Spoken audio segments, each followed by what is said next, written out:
Hello students. आज chemistry का chapter 1 start करते हैं। तो इसका टाइटल है चैप्टर का केमिकल रिएक्शंस एंड इक्वेशंस। ठीक है, तो केमिस्ट्री का चैप्टर 1 है 10th क्लास के लिए। तो क्या होता है एक्चुअल में, what are chemical reactions. Chemical reactions क्या होता है, केमिकल रिएक्शन कभी भी आए तो क्या न्यू सब्सटेंस फॉर्म होता है। ठीक है, तो those processes in which new substances are form are known as the chemical reactions, right, in which the new substance are formed. कुछ भी नया सब्सटेंस बनेगा तो उसे केमिकल रिएक्शंस कहते हैं। आपने प्रीवियस क्लासेस में भी पढ़ा हुआ है केमिकल रिएक्शंस के बारे में, केमिकल चेंज, फिजिकल चेंज। तो जो केमिकल चेंज होता है न्यू सब्सटेंस फॉर्म होता है वहां पर। फिर जैसे रिएक्टेंट्स क्या होते हैं, the substance which take part in the chemical reaction are known as the reactants. जो केमिकल रिएक्शन में टेक पार्ट कर रहे हैं वो रिएक्टेंट कहला रहे हैं, और जो as a result chemical reaction के न्यू सब्सटेंस प्रोड्यूस हो रहे हैं वो प्रोडक्ट्स कहलाते हैं। तो प्रोडक्ट्स क्या होते हैं, the new substances which are produced as a result of the chemical reaction are known as the products, right. तो जैसे एग्जांपल आता है, मैग्नीशियम होता है Mg, जब इसको ऑक्सीजन की प्रेजेंस में हीट किया जाता है तो बर्न होता है ये, और वहां पर क्या बनता है, मैग्नीशियम ऑक्साइड बनता है MgO, मैग्नीशियम ऑक्साइड बनता है, राइट। तो बैलेंसिंग करने के लिए क्या करें, यहाँ O2 है, O2 है तो क्या रहने वाला है, O2 है तो इधर क्या होगा, 2O रहेंगे, तो 2O करने के लिए यहाँ पर 2 से मल्टीप्लाई कर दीजिए। अब 2 Mg है तो यहाँ पर 2 Mg ले लीजिए। तो इस तरह से केमिकल इक्वेशन को बैलेंस भी कर सकते हैं, आगे हम वो डिस्कस करेंगे। तो मैग्नीशियम दिया है हमने ये एज रिबन, मैग्नीशियम रिबन होता है, पतली सी पत्ती ली है इसकी, उसको बर्न किया खाली, O2 आपको पता ही है दैट इज ऑक्सीजन, क्या बना, मैग्नीशियम ऑक्साइड।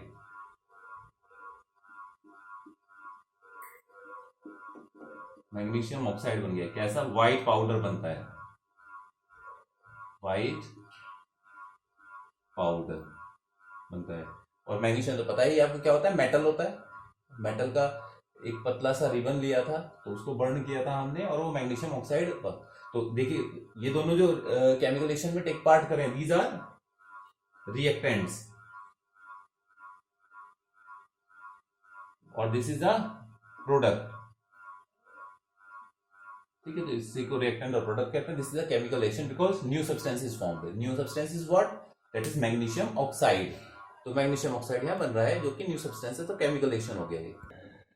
नेक्स्ट आता है that is properties of chemical reaction. Chemical reaction की क्या क्या प्रॉपर्टीज होती हैं। जो केमिकल रिएक्शन होता है, first one is the evolution of gas. Evolution of gas means कुछ केमिकल रिएक्शंस क्या होती है, जब वो रिएक्शन होती है तो उसमें गैस प्रोड्यूस होता है। जैसे कि जिंक है, जिंक की जब भी सल्फ्यूरिक एसिड से रिएक्शन होती है तो कौन सी गैस प्रोड्यूस होती है, हाइड्रोजन गैस प्रोड्यूस होती है। ठीक है, this is the first property. ऐसे there are so many examples. Second one is formation of precipitate. Precipitate क्या होता है, सॉलिड दो रिएक्टेंट्स को हमने मिक्स किया, ठीक है, लिक्विड रिएक्टेंट्स को मिक्स किया तो उससे क्या हुआ, सॉलिड सब्सटेंस बन गया, कुछ वो सेपरेट आउट हो गया, that is precipitate. A precipitate is the solid substance which separates out from the solution during the chemical reaction. Okay, जैसे कि एग्जांपल है इसका क्या, पोटेशियम आयोडाइड का जब लेड नाइट्रेट से रिएक्शन कराते हैं, ठीक है, इसका पोटेशियम आयोडाइड का लेड नाइट्रेट से रिएक्शन कराते हैं तो क्या बनता है, लेड आयोडाइड बनता है। कैसा, येलो कलर का प्रेसिपिटेट आता है, येलो सॉलिड सेपरेट आउट हो जाता है, थोड़ी देर रखा रहने देंगे ट्यूब को तो सेटल डाउन हो जाएगा। टेस्ट ट्यूब में रिएक्शन कराते हैं जैसे, ठीक है। तो ये 2 प्रॉपर्टीज हुई है। नेक्स्ट प्रॉपर्टी है, तो नेक्स्ट आता है change in colour. Change in colour में क्या है, जैसे पोटेशियम परमैंगनेट सॉल्यूशन होता है, कैसा, पर्पल कलर का होता है। जैसे इसमें सिट्रिक एसिड मिलाया जाता है ना तो इसका कलर चेंज हो जाता है, कलरलेस। ठीक है, पर्पल से कलरलेस हो जाता है, तो चेंज इन कलर का एग्जांपल रहा है। नेक्स्ट आता है change in temperature. Change in temperature के बेस पर देखें तो रिएक्शंस जो है ना, केमिकल रिएक्शंस वो 2 टाइप्स की हैं। ठीक है, 2 टाइप्स की केमिकल रिएक्शंस होती हैं चेंज इन टेम्परेचर अगर हम देखें तो।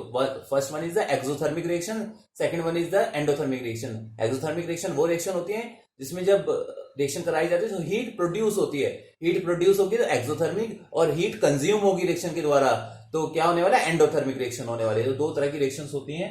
तो एक्सोथर्मिक रिएक्शंस क्या होती हैं, heat is produced during the reaction during which the heat is produced। Example आता है quick lime plus water gives slaked lime plus heat produce हो रही है यहाँ पर, प्लस हीट दिखाएंगे यहाँ पर। तो क्विक लाइम क्या होता है, चूना होता है ना, चूना कैल्शियम ऑक्साइड, जैसे ही उसको वाटर मिलाया जाता है तो एकदम हीट होने लगता है, तो हीट होने लगता है, स्लेक्ड लाइम बनता है वहां पर से। ठीक है, और बहुत ज्यादा हीट प्रोड्यूस होती है। स्लेक लाइम क्या होता है, कैल्शियम हाइड्रोक्साइड, ये होता है कैल्शियम ऑक्साइड। ठीक है, क्विक लाइम कैल्शियम ऑक्साइड होता है, स्लेक लाइम होता है कैल्शियम हाइड्रोक्साइड, और यहाँ पर क्या हीट प्रोड्यूस होता है, बहुत ज्यादा हीट प्रोड्यूस होता है, राइट। नेक्स्ट आता है endothermic reactions, those reactions in which the heat is consumed, वो रिएक्शंस जिसमें कि हीट कंज्यूम होता है, ठीक है, that is known as the endothermic reactions. जैसे एग्जांपल इसका क्या, बेरियम हाइड्रोक्साइड, जैसे इसमें अमोनियम क्लोराइड मिलाते हैं, मिक्स करते हैं, किसमें, बेरियम हाइड्रोक्साइड में अमोनियम क्लोराइड मिक्स करते हैं तो क्या बनता है, बेरियम क्लोराइड बनता है, अमोनिया बनता है, वाटर बनता है, और हीट, माइनस हीट लिखना है यहाँ पर। माइनस हीट का मतलब क्या हो गया, हीट कंज्यूम हो रही है। जिस टेस्ट ट्यूब में आप रिएक्शन कराएंगे ना, तो वो टेस्ट ट्यूब क्या हो जाएगा, एकदम से ठंडी हो जाएगी। ठीक है, जो भी टेम्परेचर होगा ना, माना कि कितना टेम्परेचर था, रूम टेम्परेचर पर था वो 25 पर, तो वो कितना हो गया, 10 डिग्री हो गया, घट गया टेम्परेचर उसका, और एक्सोथर्मिक में हीट प्रोड्यूस हो जाएगी। ठीक है, हाई टेम्परेचर हो जाएगा टेस्ट ट्यूब का, गर्म हो जाएगी वो। ओके, नेक्स्ट एग्जांपल आता है, that is the change in the state, chemical property जो है, right, properties of chemical reaction में चेंज इन द स्टेट। अभी देखें वैक्स है, वैक्स को बर्न करते हैं, तो वैक्स क्या होता है, सॉलिड सब्सटेंस होता है। कैंडल में जो वैक्स प्रेजेंट होता है क्या है, सॉलिड है। फिर जब हमने इसको बर्न किया, बर्न करना मतलब इसको कंबशन किया, क्या कर रहे हैं यहाँ पर, कंबशन ऑफ वैक्स, वैक्स का कंबशन कर रहे हैं, तो क्या होने वाला है, कार्बन डाइऑक्साइड और बनेगा, और साथ में क्या बनेगा, वाटर बनेगा। वाटर प्लस कार्बन डाइऑक्साइड दोनों ही किस फॉर्म में बनेंगे, गैसियस फॉर्म में। ठीक है, जब कैंडल को आप बर्न करते हैं तो वाटर जो फॉर्म होता है, ऐसा नहीं कि लिक्विड बनने वाला है वाला वाटर, वाटर वेपर बनेगी वहां पर, और कार्बन डाइऑक्साइड गैस बनेगी, दोनों ही गैसियस फॉर्म में रहने वाला है। तो इसलिए चेंज ऑफ स्टेट हो गया, एक स्टेट से दूसरी स्टेट में, सॉलिड से गैस में चेंज हो गया। तो ये भी एक केमिकल प्रॉपर्टी है, केमिकल रिएक्शंस की प्रॉपर्टी है ये भी एक। नेक्स्ट टॉपिक है केमिकल इक्वेशन। तो केमिकल इक्वेशन क्या होता है, the method of representing a chemical reaction with the help of substance symbols and the formula of the substances is known as chemical equation। ठीक है, तो क्या होता है वो मेथड रिप्रेजेंटेशन का, केमिकल इक्वेशन का, जिसमें कि हम विद आएगा यहाँ पर, जिसमें कि हम सिंबल्स और फॉर्मूला यूज करके इक्वेशन को रिप्रेजेंट करते हैं, तो उसी को केमिकल इक्वेशन कहते हैं। जैसे हमने फर्स्ट इक्वेशन देखी थी, जिंक रिबन जो था वो बर्न हो रहा था, ठीक है, ऑक्सीजन की प्रेजेंस में, तो क्या बन रहा था उसमें, जो प्रोडक्ट्स बन रहे थे, हाँ, तो मैग्नीशियम रिबन था एक्चुअल में, तो मैग्नीशियम ऑक्साइड MgO बनता है वहां पर। अभी हम दूसरा रिएक्शन देखते हैं, जैसे कि जिंक रहता है, तो क्या है, Zn, जिंक रहता है, ये H2SO4 सल्फ्यूरिक एसिड के साथ रिएक्शन करता है, क्या बनता है यहाँ पर, ZnSO4 plus H2, hydrogen gas produce होती है। जो जिंक है ये ऐसे करके कंबाइन हो गया, ZnSO4, H2 रह गया, H2 रिलीज हो गया, क्या क्या था, जिंक था, ये सल्फ्यूरिक एसिड था, सल्फ्यूरिक एसिड, ये क्या बन गया, जिंक सल्फेट, और ये बन गया क्या, हाइड्रोजन। अच्छा, कुछ सब्सटेंसेस हम केमिकल फॉर्म में जरूर याद रखें आप। तो 3 मिनरल एसिड होते हैं जो सारे लगभग केमिकल रिएक्शंस में यूज होते हैं ज्यादातर। कौन कौन से, एक तो सल्फ्यूरिक एसिड हो गया, ये फॉर्मूला आप याद रखें। दूसरा होता है क्या, नाइट्रिक एसिड, नाइट्रिक एसिड होता है HNO3, राइट। फिर हाइड्रोक्लोरिक एसिड,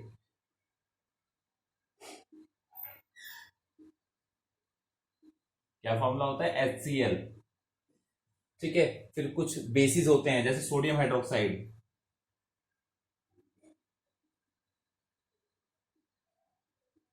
सोडियम हाइड्रोक्साइड क्या होता है, NaOH। फिर पोटेशियम हाइड्रोक्साइड होता है, KOH होता है, ठीक है। अमोनिया होता है, अमोनिया क्या होता है, NH3, अमोनिया, ठीक है। तो इस तरह से करके याद रखें आप फॉर्मूले। फिर अमोनियम हाइड्रोक्साइड होता है, अमोनियम हाइड्रोक्साइड क्या होता है, NH4OH, अमोनियम हाइड्रोक्साइड। तो ये कुछ फॉर्मूले हैं, बार बार यूज होंगे, तो आप इनको याद रखें।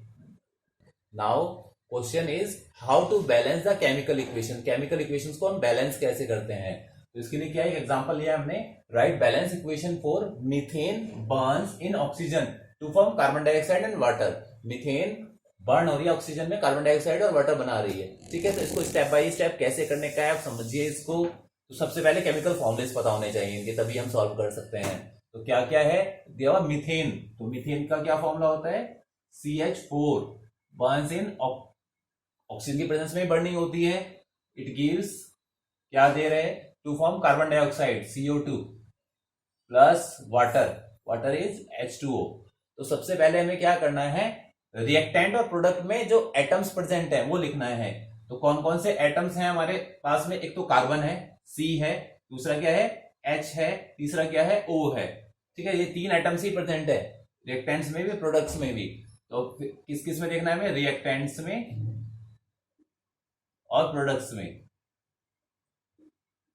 रिएक्टेंट्स और प्रोडक्ट्स। तो रिएक्टेंट में C देखो कितना है 1 है, प्रोडक्ट में कितना है कार्बन 1 है।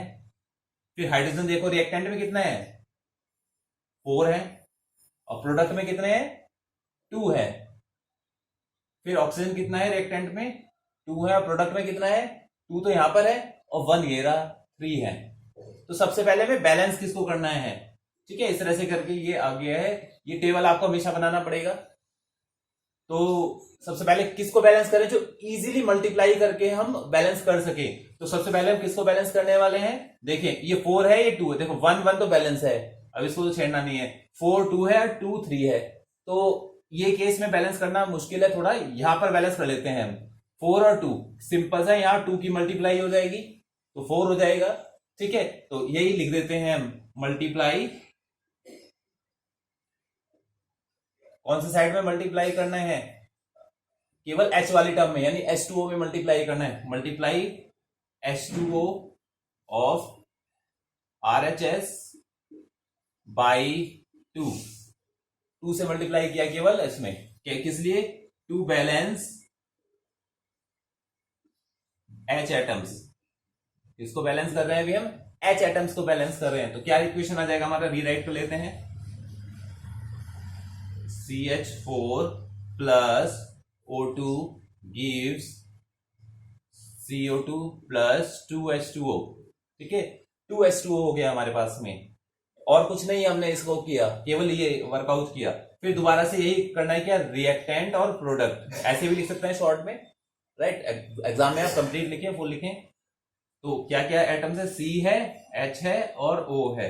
अभी कितने, C को तो हमने छेड़ा ही नहीं, C कार्बन 1 और 1, ये तो दोनों 1 है। फिर हाइड्रोजन कितना है, इधर 4 है रिएक्टेंट में, और प्रोडक्ट में कितना है 2 टाइम्स कितना हो गया 4 हो गया है। और ऑक्सीजन देखें तो LHS में कितना है, लेफ्ट हैंड साइड यानी रिएक्टेंट साइड में 2 है, और प्रोडक्ट साइड में कितना है 2, और इस 2 की इस O में मल्टीप्लाई करेंगे तो 2 4 हो जाएगा। ठीक है, 2 और 2 4 है। ठीक है, अब हमें क्या करना है, ऑक्सीजन को बैलेंस करना है। तो ऑक्सीजन को बैलेंस करने के लिए क्या करें हम, इस 2 में यानी रिएक्टेंट साइड में किसकी मल्टीप्लाई करें, इनटू 2 कर दें, तो ये भी बैलेंस हो जाएगा। ठीक है, तो नेक्स्ट स्टेप हमें यही करने का है कि, हाँ जी, तो ये देखें किस में मल्टीप्लाई करेंगे, 2 की मल्टीप्लाई करेंगे O2 में, तो मल्टीप्लाई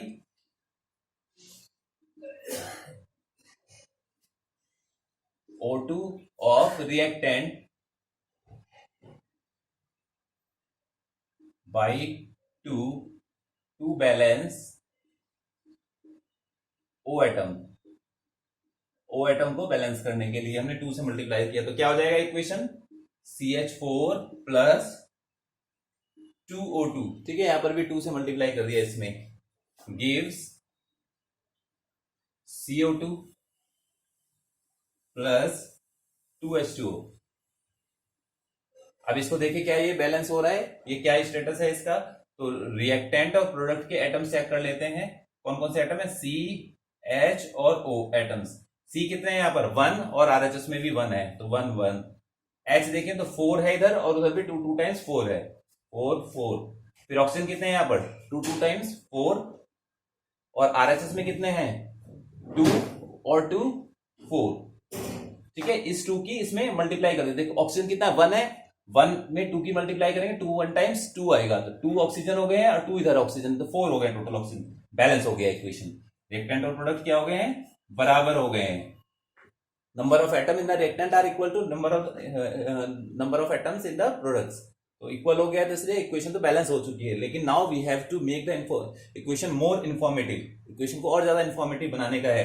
तो उसमें क्या लिखना है, स्टेट्स भी हम राइट अप करते हैं। क्या स्टेट, जैसे CH4 है, मीथेन है, गैस है, जो क्या कहते हैं, CNG होता है ना, मीथेन ही होता है CNG में, बर्न किया जाता है कंबशन इंजन्स में, जैसे ऑटोमोबाइल्स में यूज होता है। तो गैस है, तो क्या है ये, गैस, इसको बर्न किया जा रहा है 2O2, ये भी क्या है, गैस है। गैस के लिए G लिखें, सॉलिड हो तो S लिखने का, लिक्विड हो तो L लिखने का है, राइट। गिव्स, CO2 क्या है, गैस है, CO2 भी गैस है, प्लस 2H2O, जो वाटर बन रहा है यहां पर। अब जब कार्बन, ये सॉरी, मीथेन बर्न होगा, तो मीथेन बर्न होके क्या बनाएगा, वाटर किस फॉर्म में आएगा, गैसेस फॉर्म में आएगा, वेपर फॉर्म में आएगा, तो ये भी it is also gas. Plus combustion reaction हो रही है, तो रिएक्शन में दिखाया था, right, balance equation for burn, देखो बर्निंग हो रही है ना, बर्निंग हो रही है तो हीट प्रोड्यूस होगा, तो यहां पर प्लस हीट। इतना आपको वर्कआउट करके बताना होगा, तब आपको फुल मार्क्स मिलने वाले। तो इस तरह से स्टेप बाय स्टेप सॉल्व करें। सीधा इक्वेशन मत लिखें कि फर्स्ट इक्वेशन गिवन था, सीधा लास्ट इक्वेशन आपने लिख दिया, ऐसा नहीं करना है। पूरा सॉल्व करके दिखाना है कि आपको आया कैसे है, किस किस में कहां मल्टीप्लाई किया, कैसे सॉल्व किया। ओके, तो इस तरह से करके हम रिएक्शंस को सॉल्व कर सकते हैं।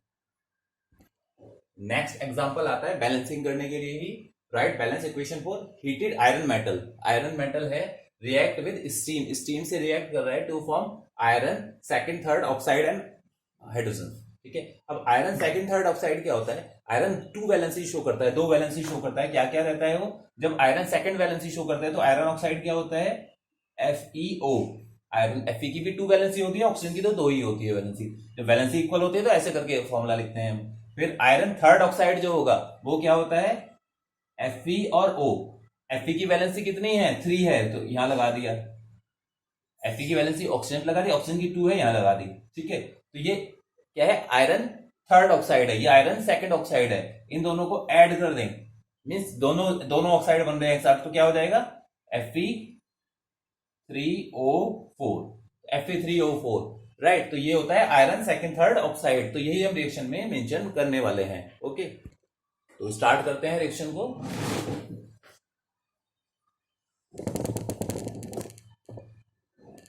तो इसके लिए क्या करने का है, सबसे पहले right, balance heated iron metal. Iron metal क्या होता है, Fe रहता है, plus react with steam. Steam क्या होता है, वाटर होता है, H2O gives iron second third oxide क्या होगा, Fe3O4 प्लस H2 हाइड्रोजन। ठीक है, ये रिएक्शन था। तो अभी हमें क्या करने का है, रिएक्टेंट और प्रोडक्ट में क्या लिखना है, नंबर ऑफ एटम। तो कौन कौन से एटम्स प्रेजेंट है यहाँ पर, एक तो Fe है, दूसरा क्या है, H है, तीसरा क्या है, ऑक्सीजन है, O है। Fe कितने हैं, रिएक्टेंट में 1 है और प्रोडक्ट में कितने हैं, 3 है, 3 हो गया। फिर H कितने हाइड्रोजन, रिएक्टेंट में है 2 और प्रोडक्ट में कितने हैं, अभी तो 2 है, बैलेंस है ये तो। फिर ऑक्सीजन कितना है, रिएक्टेंट में 1 और प्रोडक्ट में कितना है, 4। ठीक है, तो ये है। अब इसमें बैलेंसिंग 2 कर सकते हैं, Fe को भी बैलेंस कर सकते हैं इजीली और ऑक्सीजन को भी। तो पहले हम Fe से शुरू करते हैं। ठीक है, तो Fe के लिए क्या करना पड़ेगा, यहां पर रिएक्टेंट में कितने, 3 से मल्टीप्लाई कर देंगे तो बैलेंस हो गया ये वाला Fe वाला पार्ट। तो multiply Fe of reactant side या LHS by 3 to balance Fe atoms. Fe balance हो जाएगा इससे, तो क्या आने वाला है, यहां पर Fe कितना हो जाएगा, 3 Fe हो जाएगा बस खाली, plus H2O gives Fe3O4 plus H2। फिर दोबारा से हम यही सेम लिखने का है, जो क्या क्या एटम्स हैं प्रेजेंट यहां पर हमारे पास में। ओके, तो क्या करने का है, यही कि Fe और H और O कितने हैं, रिएक्टेंट में कितने हैं और प्रोडक्ट में कितने हैं। तो Fe आप देखें यहां से कितना है, रिएक्टेंट में है 3 और प्रोडक्ट में भी कितने हैं, 3 है, बैलेंस हो गया है। फिर बाकी तो हमने छेड़ा ही नहीं है, तो हाइड्रोजन कितने हैं, 2 और 2 दोनों, और ऑक्सीजन कितने हैं, सेम है, 1 और 4, जो पीछे था ना वो सेम है, 1 और 4, इस तरह से करके। तो अब नेक्स्ट हम क्या करने वाले हैं, किसको बैलेंस करें, Fe बैलेंस हो गया है, हाइड्रोजन बैलेंस है अभी के लिए फिलहाल, और ऑक्सीजन बैलेंस नहीं है, तो ऑक्सीजन के लिए क्या करेंगे हम 4 से मल्टीप्लाई कर देंगे, ठीक है, LHS में। तो ऑक्सीजन वाला पार्ट क्या है, H2O है, तो H2O में 4 से मल्टीप्लाई होगा, तो multiply H2O of LHS by 4 to balance, किसको बैलेंस कर रहे हैं हम, यहां पर हम बैलेंस कर रहे हैं O एटम को, to balance O atom, O atoms को बैलेंस कर रहे हैं। तो यहाँ 4 से मल्टीप्लाई कर दीजिए तो क्या हो जाएगा 3Fe प्लस 4H2O, 4H2O हो गया, ये gives Fe3O4, Fe3O4 plus H2, ठीक है। अभी फिर दोबारा से हमें रीराइट करना होगा कि रिएक्टेंट और प्रोडक्ट में क्या है, Fe कितने हैं, H कितना है, O कितना है। Fe कितना है 3 और 3 बैलेंस है, फिर H कितना है 2 4 टाइम्स 8 है, और वहां पर कितना है 2 है, और फिर लास्ट ऑक्सीजन कितना है 4 है, और इधर भी 4 है, 4 4, ठीक है, इस तरह से करके ये था। तो अभी क्या हो रहा है यहां पर, अब हाइड्रोजन बैलेंस नहीं है, तो हाइड्रोजन को बैलेंस करने के लिए इनटू कितना करेंगे 4 से मल्टीप्लाई कर दीजिए, किसमें H2 में, RHS में, जो ये H2 है इसमें आप लिख सकते हैं multiply H2 by H2 of RHS by 4 to balance H atom, H को बैलेंस करने के लिए। तो क्या हो जाएगा, बैलेंस इक्वेशन आ गई हमारी, 3Fe plus 4H2O gives Fe3O4 plus कितना 4 से मल्टीप्लाई की तो 4H2 लिख दिया, ओके। तो फिर दोबारा से आप ये राइट करके दिखाएं सेम टू सेम, तो यहां पर 4 के बदले क्या 2 के बदले क्या लिख देना, 8 लिख देना है, सेम ऐसे हो जाएगा, इक्वेशन बैलेंस हो गया। अब नेक्स्ट क्या है, इक्वेशन को मोर इंफॉर्मेटिव बनाने का है। तो इंफॉर्मेटिव बनाने के लिए क्या करने का है हमको, यहाँ पर Fe किस स्टेट में है, आयरन मेटल था, तो आयरन मेटल क्या होता है, सॉलिड होता है, तो उसके ब्रैकेट में सॉलिड लिखने का है आपको। फिर वाटर किस state react with steam, steam है तो स्टीम क्या होगा, गैस होगा, जो क्वेश्चन गिवन है ना वहीं से आपको पता चल जाएगा क्या लिखने का है। फिर Fe3O4 बन रहा है, आयरन सेकंड थर्ड ऑक्साइड, ये रस्ट बन रहा है, जंग जो होता है ना, जंग रस्ट होता है रेड कलर वाला, वो बन रहा है, तो दैट इज सॉलिड, ये सॉलिड रहने वाला है। और ये हाइड्रोजन क्या बन रहा है, गैस बन रहा है, तो इट इज गैस। ऐसे करके इक्वेशन को और इंफॉर्मेटिव बना सकते हैं, और इस तरह से हम केमिकल इक्वेशंस को बैलेंस कर सकते हैं, ठीक है। तो ऐसे ही there are so many examples of the equations, so you need to practice those equations, so practice more and more equations so that you will learn easily how to solve. Means ऐसा नहीं है कि exam में आप जो पढ़ के जाएंगे वही केमिकल इक्वेशन आने वाली है, वहां कोई भी केमिकल इक्वेशन आएगी तो आपको एक पैटर्न पता होना चाहिए कि किस तरह से हमें उसको सॉल्व करने का है, ठीक है। तो आप इजीली फिर उसे सॉल्व कर सकते हैं इक्वेशंस को।